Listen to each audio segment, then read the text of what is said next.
Welcome to the town of Vryburg, arguably the home of cross-country racing in South Africa. But more than that, it also played host to round 6 of the 2021 SACCS. And all this action from the penultimate round of the season is proudly brought to you by Toyota, Ural, Ford and Pirelli.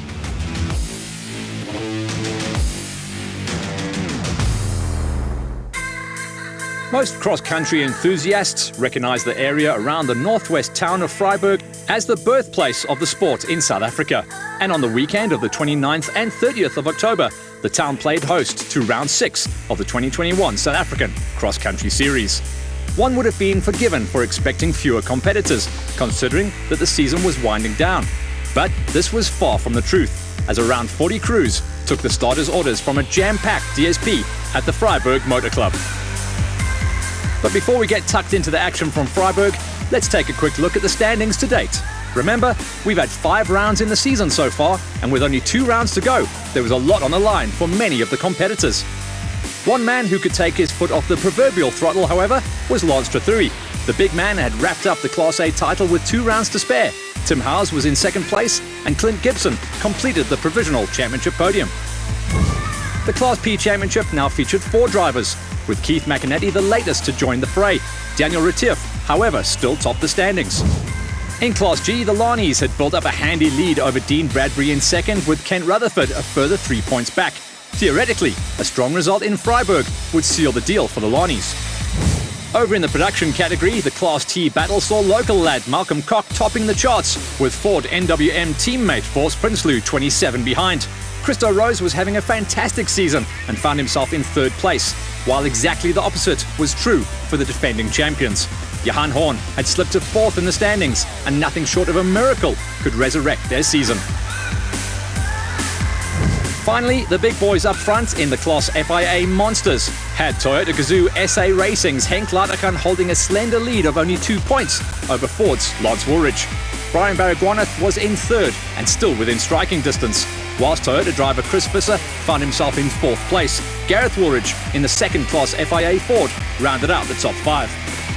So those were the numbers after 5 rounds. Over in Vryburg, the crews were preparing to do battle once again, and we managed to catch up with some of the key players.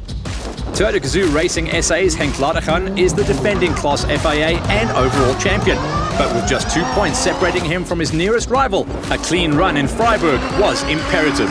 I'm really happy with how the season has gone so far. I mean, we missed the first race, and if you asked me at the beginning of the year with 2 rounds to go, will we be leading the championship, I would have said I'm not so sure. I don't think so. So it's been going really well this season, and hopefully we can have another clean race this weekend.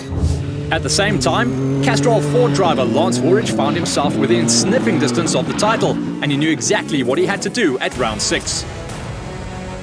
Yeah, it's quite intense. I'm very happy about it. It's been a long time since the championship's been like that for the overalls. So it's a nice position for us all to be in. And yeah, it's up to drivers and who holds the pressure now. So let's see how the 2 rounds go. In Class T, Malcolm Cock had stolen a march on the title, but his nearest rival also happened to be his teammate, Force Prinsloo. We caught up with the 2 of them just before the race, each of them sharing some fighting words for their teammates. It's going to be tough. I think it's very technical. It's a bit of everything. So you must stay in the road in Vryburg. It's not just sand and camel thorn trees. So yeah, it's going to be interesting. Well, let's see what happens. It's home ground, but we had to hunt him down today, so maybe we'll catch him, maybe we won't. Whilst the title may have slipped out of their reach, defending Class T champions Johan and Werner Horn had no intention of sitting idly by on the sidelines. The Malalan Toyota crew had only one thing on their mind in Vryburg, and that was victory. Our season started well for the first 2 events, and in the last 2 events we just had a lot of trouble. So yeah, well that's racing. It happens. Lance Trathui had won 5 out of 5 races so far, and besides wrapping up the championship on the previous round, the big dog was aiming for a full house. Yeah, I think we're going to do our best like we do every time we come and race. And it's had some nice rain here, and I think it's going to be a nice race. We were here, I think 3 or 4 years ago. It was a good race then, and I'm sure it's going to be good again. And over in Class G, the championship leaders were ready for another battle in Vryburg. The Lonnies had shown their class this season, scoring points in each round, and they meant to do the same at round 6. Yes, yeah, that was our goal. The last race was to try and get some points to try and stay in the lead. I see now there's only 5 entrants. I see someone pulled out, so there's even less points this round to grab. But we're still going to pin it to win it and see how it goes. The Vryburg 400 also saw some new blood in the form of track racer and rally driver Jaden Els, who took part in his first ever cross-country race under the King Price banner. Els is only 17 years old and as such, one of the youngest competitors we've seen in a long time. Yeah, experimenting some new stuff. It's been a childhood dream coming through, so I'm just going to go and enjoy it out there. Finally, former off-road bike racer Nick Pienaar also decided to join the SACCS by entering a Class A bat at the Vryburg 400. It's exciting, but a little bit nerve-wracking. Come from a biking background, so the nationals I'm not familiar with. With the stage set, it was almost go time in Vryburg. Recent changes in the country's COVID regulations allowed a limited number of vaccinated spectators back to the series for the first time. And as always, the SACCS and its partners were able to donate shoes to the local learners from the Lona Primary School. Just our way of giving back to the communities that host our races throughout the season. The atmosphere was once again feeling pretty festive. For the Vryburg 400, the organisers selected a section of 40 kilometres for the Pirelli qualifying race. This was used on the Friday afternoon to determine the starting positions for Saturday's main event. And speaking of the main event, that comprised 2 racing loops of 180 kilometres each, bringing the total mileage to the 400 kilometre marker for the weekend. The terrain around Vryburg is unforgiving, and to make things worse, a storm blew in just as qualifying was about to start. The Vryburg 400 was never going to be easy, and the qualifying race quickly proved this. Several crews found the going tough, while the battle for supremacy was heated at the head of the field. The crews in Class FIA benefited from a small window of dry weather just before the storm struck, and they clearly made the most of this.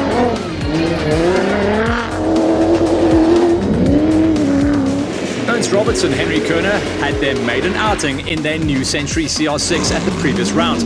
But at Vryburg, the Century crew showed their class by posting the 4th fastest time on the loop. They had Jason Vetter and Jaco van Aert just behind them in the 4x4 Mega World Toyota Hilux, whilst up ahead, defending champs Henk Laderkan and Brett Cummings went 3rd fastest in their TGRSA Toyota Hilux. Can go really wrong, but this time I think we got it all right. We 4th on the road, so there's some guys to go and look for the route in front of us, and we're not too far behind. Running first on the road is never easy, and Vryburg would be no different. So maybe there was a bit of cat and mouse game at the sharp end of the field, as the top 3 dared each other to be the first to blink. For Lance Woolridge and Alvin Vonk, everything fell into place when they went 2nd fastest.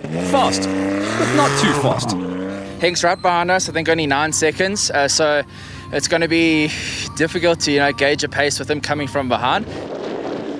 That meant that the dubious honour of opening up the road went to Century's Brian Baragwanath and Leonard Kramer in their monstrous CR6 buggy. Not quite what they wanted, but someone had to open up the road. I think everybody was very light-footed today, so yeah, lots of work tomorrow, but it's good. We are up for the challenge. The Class T battle saw young Jaden Els and Armand de Toy complete the qualifier, albeit at a safe rather than stunning pace. Up ahead of them, the armada of NWM Ford Rangers slotted in one behind the other. Counting up from 5th on the grid, it was Rabaluza and Maiwa, with Christo Rose and Arno Olivier in 4th. 3rd place belonged to 4x4 Mega World's Dylan Fencer and Vince van Ellerman, the Toyota in a veritable Ford sandwich. Only 2 steps remained on the qualifying podium, and for the cars in Class T, faster isn't always better, as they won't have to open up the road. But while they may be leading the championship, Malcolm and Frans Koch could do no better than 2nd place on the grid after a tough qualifier. This left only 1 step on the podium, and in Vryburg, it was the Molelaan Toyota lads who came through for victory.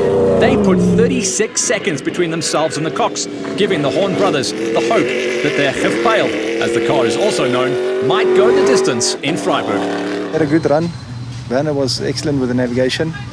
We didn't make any mistakes. So yeah, we're happy with the time. Over in the special category, the weather started to play a significant role. Even so, Sandra Jonk and husband Jaco were hoping for a better outing in their new Bat Viper after a disappointing end to their race at round 5. They went third fastest on the Pirelli qualifier, setting them up for a good main event. To be honest with you, I was so looking forward to having a nice and dry run in the Tuscany Bat Viper, but unfortunately today it wasn't our luck. But I still enjoyed the route very much. Ahead of them were Bullabuertas and Jay Pretorius in their King Price Extreme Porter. The pair had shown good pace in the past, and a second place qualifier might just give them a shot at the overall victory this time. But predictably, it was the newly minted champions Lance Trathuri and Adrian Roots who seized the opportunity to notch up yet another pole position. We didn't have the greatest of times. I wasn't too happy until about kilometre 30, 33, and then I got into the groove. So you just got to wait for it to come, and it came to us, and then we got on the gas. In 2021, the side-by-side championship has been a firecracker, with the Lanis pulling ahead in the last few rounds. But in Vryburg, qualifying honours went to young Ken Rutherford and Cabello Mokinyani. The pair setting a respectable time of 33 minutes and 37 seconds over the 40-kilometre route despite taking the brunt of the storm. Oh, it was a clean route for us. I mean, I was a bit worried on the start line. I started bucketing down with rain, but it ended up not being too bad. Werner Mostert and stand-in navigator son Ian Mostert went second fastest, with Werner showing some of the pace that saw him crowned as champion in 2019. The final qualifying podium spot, though, went to Jeff Minott and Gerrit Snyman. The winners of the previous round finished just 3 seconds shy of the crew ahead of them, setting us up for another cracking race in Vryburg. Here's confirmation of the results from the Pirelli qualifier. In Class FIA, Brian Baragwanath and Leonard Kramer went fastest, with Lance Woolridge 28 seconds behind them and Henk Ladergan and Brett Cummings another 11 seconds further back. The Horn brothers were clearly on a path to redemption as they posted the fastest Class T time in the qualifier. They showed a clean pair of heels to Malcolm and Frans Kok, who went second fastest, with Dylan Venter and Vince van Alleman completing the top 3. In the specials, Lance Trathuri and Adrian Roots continued to dominate by winning the qualifying race yet again. They had Bullabuertas and Jay Pretorius 41 seconds behind them in second, whilst the husband and wife pairing of Sandra and Jaco Jonk posted the third fastest time. Qualifying honours in Class G went to Ken Rutherford and Cabello Mokinyani, with Werner and Ian Mostert in second and Jeff Minott and Gerrit Snyman in third. A solid performance by young Rutherford, clearly showing some potential in the sport. But the Pirelli qualifying race was just the start. Next up, 2 tough racing loops over varied terrain in all the areas near Vryburg. Join us again after the break for more race action from the Vryburg 400, round 6 of the 2021 SACCS. This Sunday on Supersport, the explosive World SBK Championship battle goes down to the wire in Indonesia. From 16 down to 2, who will be crowned the champion of champions? And a thrilling LPGA season caps off with a breathtaking $5 million finale. Up your game on Supersport. Get all the sporting action. Upgrade to DSTV Premium. Verstappen's ahead of Lewis Hamilton. Hamilton's going to try again, this time on the inside and comes to the inside.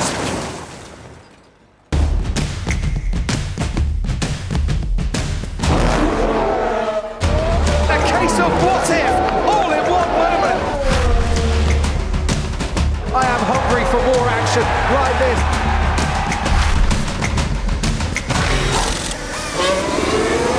Cheers you can hear for tens of miles around. Thought I was going to have a heart attack, to be honest. Fasten your seatbelts as the exhilarating second half of the Formula One season continues. On Supersport, only on DSTV Premium. Broadcast proudly brought to you by Discovery.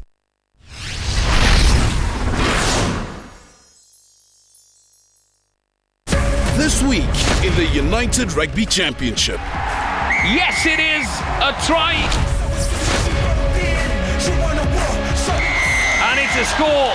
The hand in the air. Really well read of Ferris. And the Sharks get in for the second try. There is the second try. Edinburgh prolific. Zebo is, and Zebo touches down to finish off the race. A different league. The Vodacom United Rugby Championship. Live and in HD on SuperSport. Only on DSTV Premium.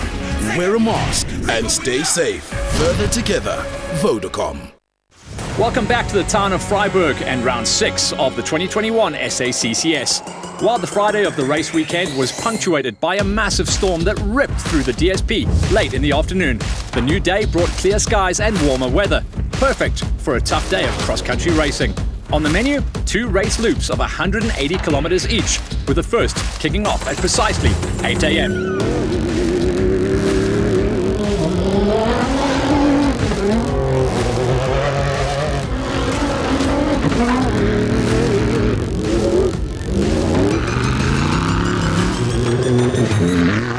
When the flag dropped, the first car to brave the challenges of the Vryburg 400 route was the Century CR6 buggy of Baragwanath and Kramer.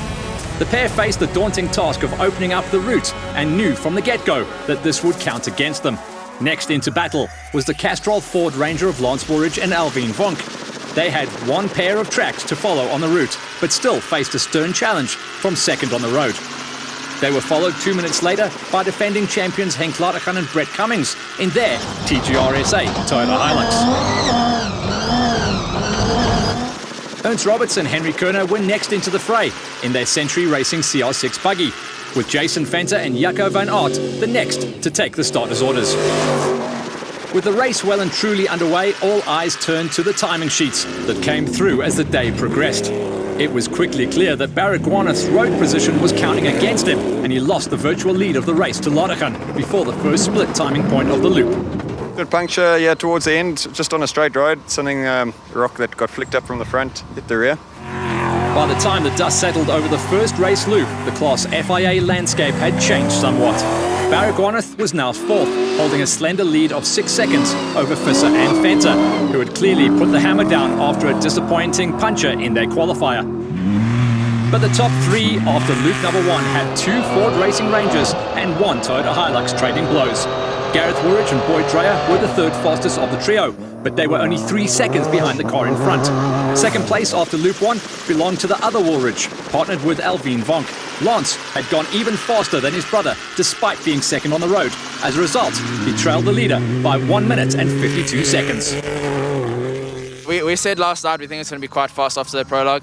So yeah, that's about a 90k average. It's good. This meant that the crew at the top was that of Latergan and Cummings. The TGRSA Toyota Hilux pairing besting the competition and making the most of their position on the road. Yet another power performance by the defending champions. But there was still another loop to come, and we'll pick up on the Class FIA action again shortly. First, let's take a look at how the race played out in the other classes and categories. The tough Vryburg route wreaked havoc with the crews competing in Class G of the SACCS. Both Rutherford and Mostert scored a DNF, which meant that all the remaining crews had to do in order to attain a podium position was to finish the race. Third place in Class G went to Minnet and Snyman, who won the previous battle at Boerdeval. They were classified behind the Greyhound Racing crew of Besadenhout and Hutting, who in turn trailed the winners by the best part of 25 minutes. This meant that the spoils in Class G went to Cecil and Eladis Lani. Despite 2 flat tyres in the opening lap, they revelled in the conditions to wrap up the Class G Championship in the process, leaving 1 round to spare. The pair were predictably overjoyed to chalk up their first championship. But yeah, our competitors were great. Support every moment of the way. All of our crew also, obviously Fox is behind us all the time. The Class A Championship has been a fairly one-sided affair this year, with Trethuri and Roots dominating throughout the season. The newly crowned champions picked up where they left off after winning the Pirelli qualifier for the Vryburg 400. They stormed into Loop 1 and quickly showed their intent by going fastest on the opening loop.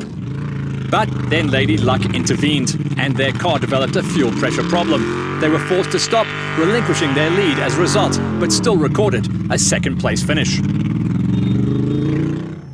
This opened the door for another crew to step up and claim the top step of the podium. And fittingly, it was Trethuri's King Price Extreme teammates, Bulla Buertis and Jay Pretorius, who did exactly that. The pair made the most of the opportunity and were extremely happy to chalk up a win in 2021. Had some mechanical problems, but sorted it out, then it was lekker. Biker turned cross-country car racer Nick Pienaar and Carl Swanepoel claimed they nearly drowned during the qualifying race, but the pair certainly learned to swim during the main event. They achieved exactly what they set out to do during their first national, and that was to claim the third step on the podium. Back to the production category and Class T of the SACCS. With 3 NWM Ford Rangers topping the championship standings, the question to be answered over the final 2 rounds really is, which Ford crew will be crowned champion? Malcolm and Frans Koch were the leaders going into round 6, but Force Prinsloo and Andre Vermeulen were still within striking distance. Christo Rose and Arno Olivier lagged a bit further behind, but were still a force to be reckoned with. As it turned out, the final factor to bring into the reckoning was the tough Vryburg terrain, which resulted in Prinsloo and Vermeulen suffering, as they put it, all of the punches.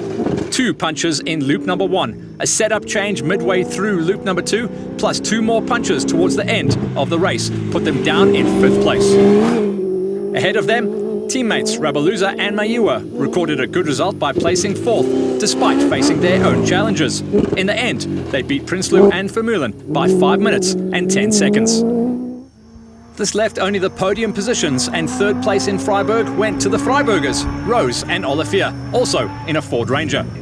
The pair had shown good pace earlier this year, and they were awarded with a podium at the Vryburg 400, their second podium in as many races.